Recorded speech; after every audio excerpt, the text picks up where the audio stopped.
Wait! Did she just say that on live TV? The air went thick with tension as Jasmine Crockett, never one to back down, leaned into the microphone and dropped a political bombshell that no one saw coming. What started as a routine political debate turned into a firestorm of accusations, chaos, and disbelief, especially when Crockett claimed Candace Owens had ties that made her sound less like an American commentator and more like a foreign agent. Within seconds, the internet exploded. And Owens? She didn't take it well. She went absolutely nuts. From the very second the camera lights came on and the stage was set, the tension in the room was undeniable. This wasn't just another political debate or a casual conversation. It was a battlefield waiting to erupt. On one side sat Candace Owens, known for her bold rhetoric, combative style, and unshakable confidence. Dressed sharply and flanked by her usual aura of self-assuredness, she carried herself like someone who had already decided she would dominate the discussion. On the other side was Congresswoman Jasmine Crockett. Cool as ice, hands folded neatly, and her eyes locked in with a laser focus. There was no nervous energy in her body, no hint of hesitation, just a quiet readiness that said one thing: I'm here for business. The moderator introduced both women, but even their names being read out loud felt like a formality. The real show began when Candace immediately tried to seize a narrative. With her signature smirk and rapid-fire delivery, she opened by calling the Democratic Party a plantation of victimhood and labeled Crockett another puppet for woke elites. The words hung in the air like smoke after a firework. But Crockett didn't flinch. She didn't roll her eyes. She didn't jump in to interrupt. Instead, she waited, calm, composed, calculated. And when it was finally her turn to speak, she didn't go for a counterattack. She started with facts. She calmly dismantled Owens' opening statements, citing legislation, policy outcomes, and voting records with pinpoint precision. It was like watching a chess master move her first piece. Not for show, but to set up a much larger plan. Candace tried to interrupt, but the moderator held her back. The crowd was already hooked. Crockett reminded everyone of the importance of real policy over punditry and drew attention to how people like Owens often create more noise than solutions. Owens fired back, accusing Crockett of ignoring the cultural war and being out of touch with real Americans. But Crockett came right back, saying, real Americans care about healthcare, jobs, education, not just clickbait tweets and podcast drama.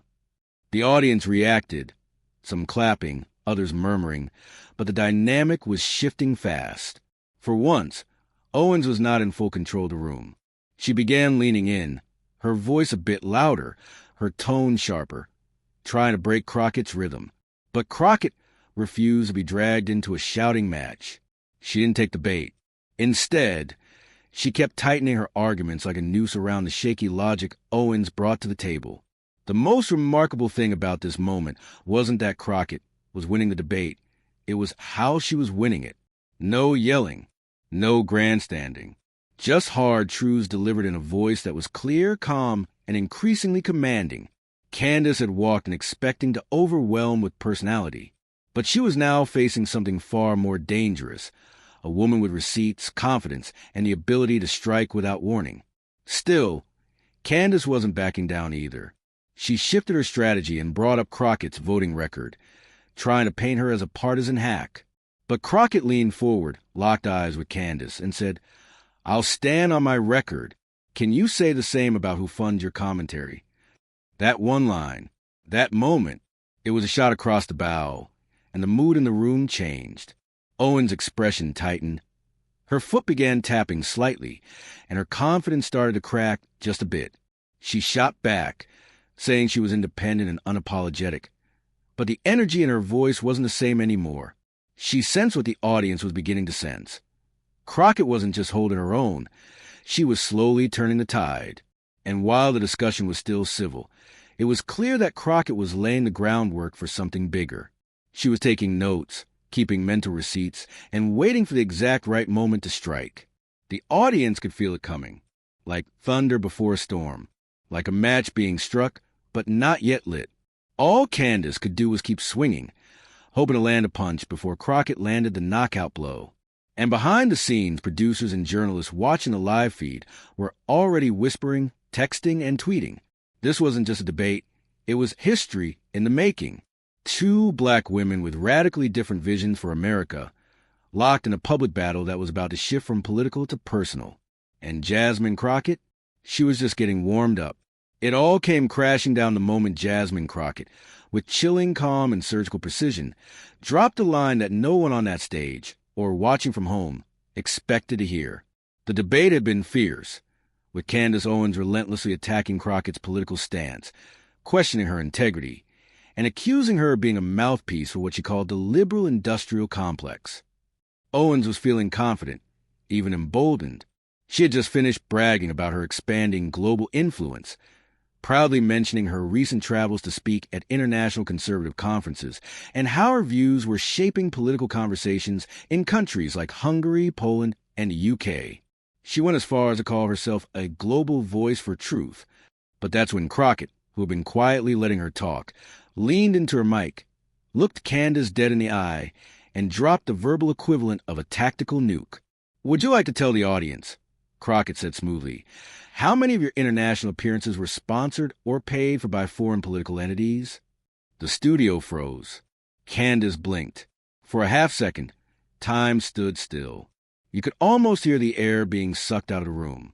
Everyone was trying to process what they just heard. Candace, visibly caught off guard, chuckled nervously and muttered, "Excuse. Me?" As if she didn't hear the question, or more likely, hoped she hadn't. But Crockett didn't flinch. Her voice didn't waver. She doubled down with more force. "Because I've seen the disclosures, Candace, and based on publicly available records and a handful of very real investigative reports, it looks like you've been sponsored by at least 2 foreign think tanks with very clear political agendas, not aligned with American values. And if you're pushing those narratives here in the U.S., some might argue that qualifies you more as a foreign agent than a political commentator." The entire set went silent. The moderator's eyes widened. The production team behind the cameras looked around in panic. This wasn't a regular debate anymore. This was an on-air accusation with serious legal and reputational implications. Candace Owens, known for her quick comebacks and unshakable composure, suddenly looked like someone who'd just been shoved into a corner with the lights turned on. Her posture stiffened. Her jaw clenched. Her voice, when it came back, was louder, more defensive. "That's a blatant lie. You're making things up because you can't win on the issues." But Crockett didn't even blink. She reached under her desk and held up a folder. "This isn't made up," she said. "These are receipts. I came prepared. Candace, you're not going to gaslight your way out of this one." The audience, now fully silent in stunned disbelief, began to stir. A few muffled reactions. Some claps. Some shocked laughter. Viewers watching at home couldn't believe what they were witnessing. This wasn't some scripted back and forth. This was raw, real, and unfolding live on national television. Crockett opened the folder and began referencing documented trips Owens had taken to foreign political events that were publicly known for pushing anti-democracy rhetoric. She referenced funding sources, translated website excerpts, and linked them to Owens' own past statements. Statements that now look suspiciously aligned with the same political propaganda those foreign groups were known for spreading. It wasn't just an accusation. It was a case being built in real time. Candace began to spiral. "This is McCarthyism. You're accusing me of treason because you can't defend your party's failures," she shouted, her face now flushed. But Crockett, still eerily composed, answered softly, "I'm not accusing you of treason. I'm just asking the questions that no one else has the guts to ask. Who is paying for your voice, Candace? Because the American people deserve to know who's really influencing our political discourse." At that point, the moderator tried to intervene, desperately trying to steer the conversation back to less volatile territory. But the damage had been done. The seed had been planted, and Crockett's words were already reverberating beyond the studio walls. Journalists watching the stream began pulling documents. Political insiders started whispering behind the scenes. Owens' team, clearly panicking, could be seen passing notes back and forth off camera. In those few explosive minutes, Crockett had shifted the narrative completely. She had turned Owens from the aggressor into the defendant. And more importantly, she had exposed something deeper, something that many suspected but few dared to say out loud. That perhaps some of the loudest voices claiming to speak for American values might actually be echoing foreign agendas, whether knowingly or unknowingly. And if that were true, then the entire media landscape that Candace thrived in would be forced to reckon with itself. But for now, in that moment, Jasmine Crockett wasn't just winning a debate. She was rewriting the rules of engagement, not with insults, not with volume, but with facts and fearlessness. And the world was watching. The moment Jasmine Crockett presented her folder of documents, the shift in energy was undeniable. Candace Owens, who had walked on that stage with her usual swagger and a mouthful of sound bites, now looked visibly rattled. Her voice, once strong and commanding, cracked slightly as she tried to dismiss Crockett's accusations as baseless. But it wasn't working. This was a social media clip that could be edited, or a podcast where she could control the narrative. This was live television, and the truth was being laid out in front of millions.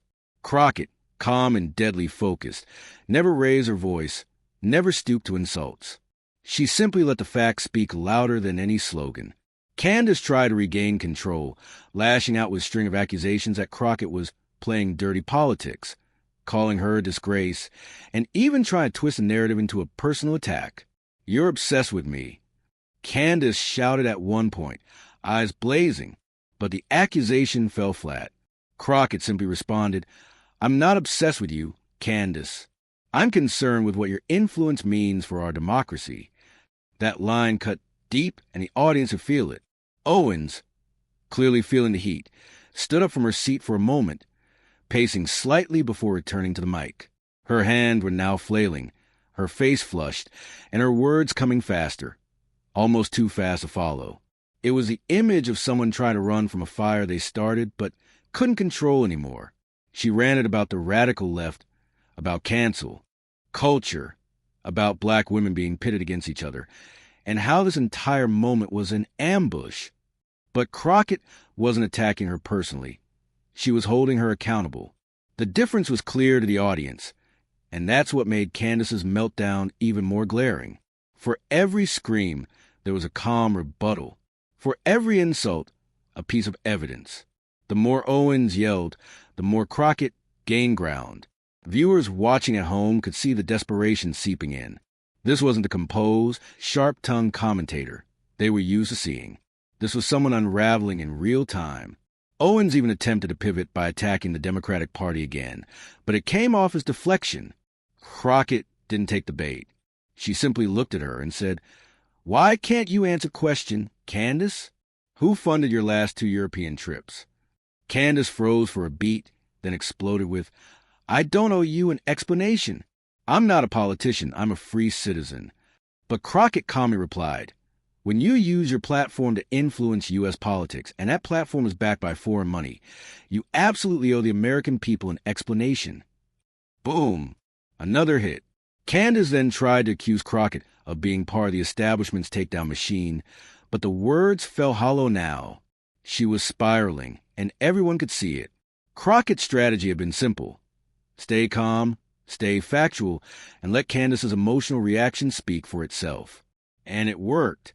By the midpoint of the segment, Candace had gone from confidently in control to frantically defending her credibility. At one point, she even tried to pull out her phone to read the real facts, but the moderator quickly intervened, reminding her they were in a live format and that props weren't allowed unless clear beforehand. That moment drew awkward laughter from the crowd. Another dent in Candace's armor. Crockett didn't mock her, didn't gloat, didn't show any sign of arrogance. She just waited, and when the dust settled for a moment, she leaned back into her mic and said, "This isn't personal, Candace. It's political, and it's about transparency." That line hit like a thunderclap. It reminded the audience that this wasn't about celebrity drama or partisan feuds.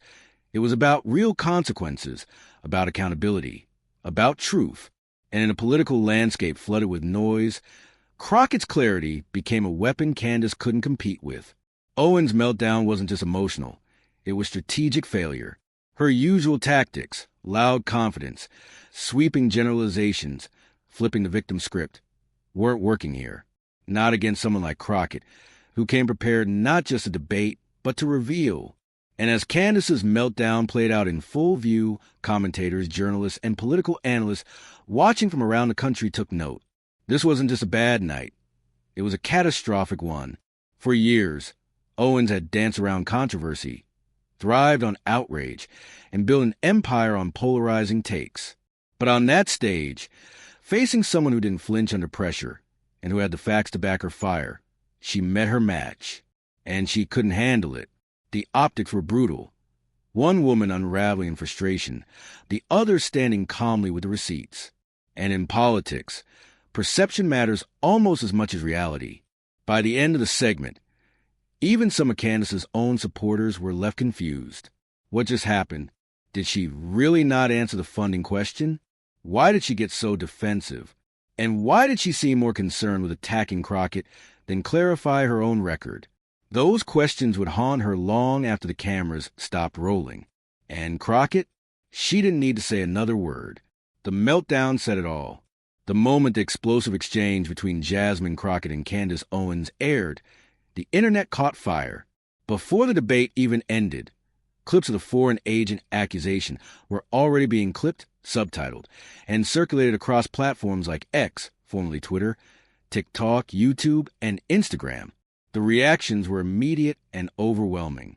Within minutes, hashtags like hashtag Candace Exposed, hashtag Crockett Receipts, hashtag Foreign Agent Gate, and hashtag Meltdown Live were trending nationwide. One particular clip. Candace's shocked face right after Jasmine calmly asked about her foreign sponsors went viral instantly and became the meme of the day. TikTok users began remixing the clip with dramatic music, sound effects, and commentary, turning what had been a political bombshell into a cultural moment. Political influencers and digital creators jumped in fast, dissecting every line Jasmine delivered, comparing her poised delivery to Candace's flailing response. YouTube reaction channels ran live streams just to replay the exchange, pausing to highlight Crockett's composure and Owens' unraveling. Progressive commentators praised Jasmine as a masterclass in political warfare and a true sniper, while even some modern conservative voices admitted that Candace had been caught completely off guard and exposed like never before. What made it worse for Candace was the undeniable presence of receipts. Crockett wasn't bluffing. Investigative journalists began digging into Owens' international appearances and uncovered legitimate connections to foreign-funded organizations and think tanks, some of which had controversial histories and political agendas directly at odds with core American democratic values. News outlets like MSNBC, The Hill, and even some mainstream conservative platforms covered the story with headlines like Owens faces foreign agent allegations in explosive debate, and Jasmine Crockett turns debate into investigative spotlight. In response, Owens' team released a frantic social media statement denying the accusations, calling them wildly defamatory, but noticeably did not provide concrete rebuttals to the specific documents Crockett referenced. The lack of a clear explanation only fueled speculation further. Crockett, meanwhile, didn't need to say much after the debate. Her Twitter account simply posted a 2-word tweet, "Stay ready." That tweet alone racked up over 1 million views in under an hour, with thousands of retweets and replies celebrating her for standing up to Candace without yelling, without interrupting, and without getting personal, just strategic, focused accountability. The public reaction showed a clear divide, but even many of Owens' fans were left confused and frustrated. Some asked for proof that she wasn't linked to foreign money. Others said they'd never seen her so rattled. In conservative Facebook groups and forums, users debated whether Candace had walked into a trap, with some blaming her team for not prepping her better, and others claiming she should lay low until it all blew over. But it wasn't blowing over. Independent journalists like Mehdi Hassan, Brianna Joy Gray, and even some neutral investigative figures started pulling documents live on air and confirming pieces of what Crockett had said. Transparency watchdog groups joined the conversation, pushing for Owens to clarify her funding sources and political relationships abroad. On Reddit and political Discord servers, users analyzed the timeline of Owens' overseas activities and matched them to key political talking points she later echoed back home. The pattern was starting to look uncomfortable even to the apolitical observers. Meanwhile, Jasmine Crockett was being hailed not only as a politician, but as a tactician. The way she baited Candace into revealing her emotional weakness while maintaining her own calm became a case study in political debate circles. Political science professors tweeted praise. Media literacy pages called the moment a clinic in power dynamics. Even comedy pages got in on the action, with skits mocking Candace's meltdown and praising Jasmine's mic drop moments. For Crockett, this was more than just a viral moment. It was a national stage breakthrough. Her follower count skyrocketed. Her approval rating among Gen Z and millennials jumped according to Snap polls. Cable news started calling her a rising Democratic star, and producers were booking her for more interviews, hoping to tap into momentum. Owens, on the other hand, canceled an upcoming appearance on a major conservative podcast, and her team began turning down interviews. She posted a 10-minute video trying to explain herself, but the comments were flooded with questions she still hadn't answered. Who paid for your trip to Budapest? Why won't you address the documents Crockett mentioned? Are you working with foreign entities or not? Even the people who had been fiercely loyal to Candace began asking uncomfortable questions, not because they turned on her, but because the silence was speaking volumes. Social media had become the courtroom, and Crockett had delivered the opening argument with evidence and finesse. Owens had been forced into defense mode, and her inability to control the narrative was crushing her public image.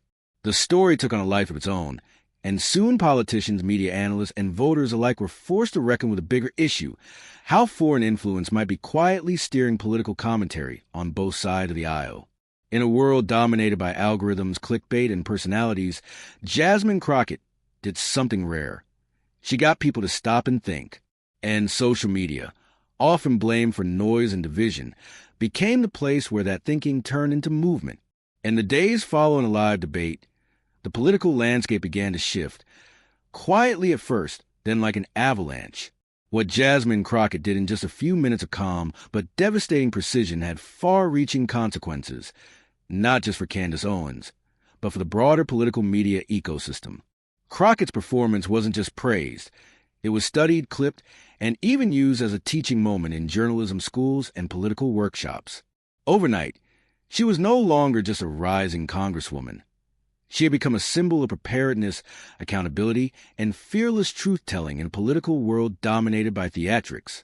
News anchors describe her as a calm in the storm, and political analysts began to seriously discuss her as a potential national figure with long-term impact.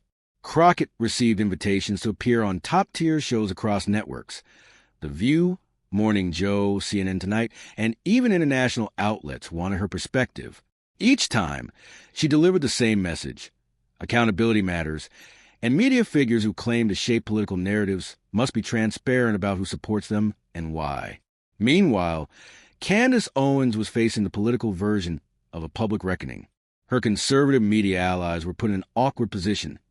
Many had built their brands alongside her, but now found themselves forced to explain or justify her ties to foreign-sponsored events and think tanks. Some attempted to brush it off as an attack from the left, while others quietly distanced themselves, avoiding public support or declining to book her for guest appearances. Major conservative podcasts that once gave Owens free rein now hesitated, unsure of how to navigate the backlash. Behind the scenes, her team began working overtime to repair the damage, reaching out to sympathetic media outlets, attempting to reframe the story as political character assassination. But the problem was deeper than bad press.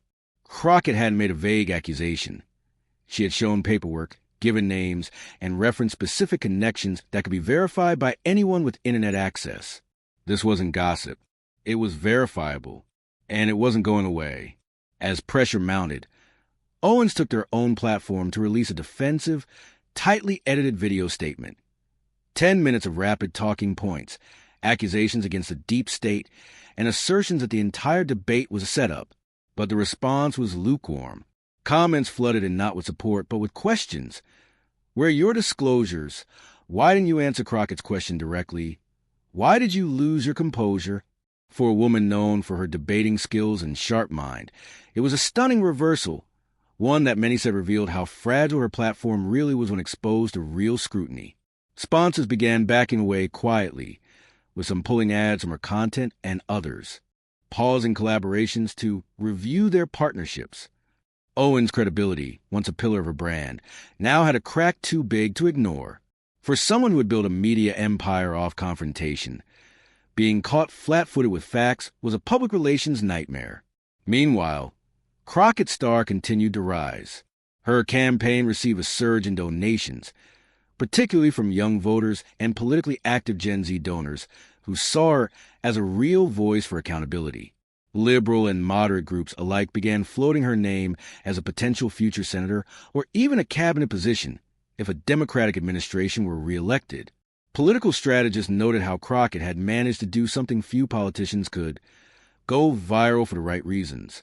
Not because of a gaffe or emotional outburst, but because of discipline, clarity, and courage. She hadn't needed to yell to make an impact. She just brought the truth to the table and let the other side crumble under its weight. The ripple effects didn't stop there. Crockett's bold move inspired others to begin calling out political influencers and media figures across the spectrum, demanding transparency about funding, affiliations, and global ties. Activists began tagging political commentators online with hashtag #ShowYourSponsors, a hashtag that grew out of the moment Crockett first asked Owens about her overseas trips. Suddenly, transparency wasn't just a buzzword, it was a demand. Owens tried to shift the focus back to culture war issues, but every attempt was met with pushback. She had lost control of her narrative. In politics and media, momentum is everything, and Crockett had it. She didn't gloat. She didn't release follow-up videos mocking Candace or dunking on her failure. Instead, she pivoted to policy, using her platform to push for campaign finance reform and stricter transparency laws for media figures who influence political discourse. That's what made her victory even more powerful. She didn't just win a moment, she used it to launch a movement. The fallout from that single debate didn't just expose Candace Owens. It exposed a much deeper question about the integrity of political commentary in America. And thanks to Jasmine Crockett's calm, brilliant takedown, that question is now front and center, demanding answers. For Candace, it may take months or even years to recover the trust and stature she lost in minutes. For Jasmine, it was a moment that turned her from a name on a ballot to a force in the conversation. And for the rest of America, it was a reminder that the truth still matters, and when delivered with courage, it has the power to shake even the loudest platforms to their core. If you found this story eye-opening and powerful, don't forget to like the video. It helps more people see the truth. Subscribe to State Talk for more fearless political breakdowns, raw debates, and moments the mainstream media won't show you. Hit that notification bell so you never miss a moment when the facts come flying and the drama unfolds. Backhand index pointing down, drop your thoughts in the comments. Was Jasmine Crockett right to call Candace out? Should media influencers reveal their funding? Let's talk about it below. Thanks for watching State Talk, where the truth hits harder than the headlines.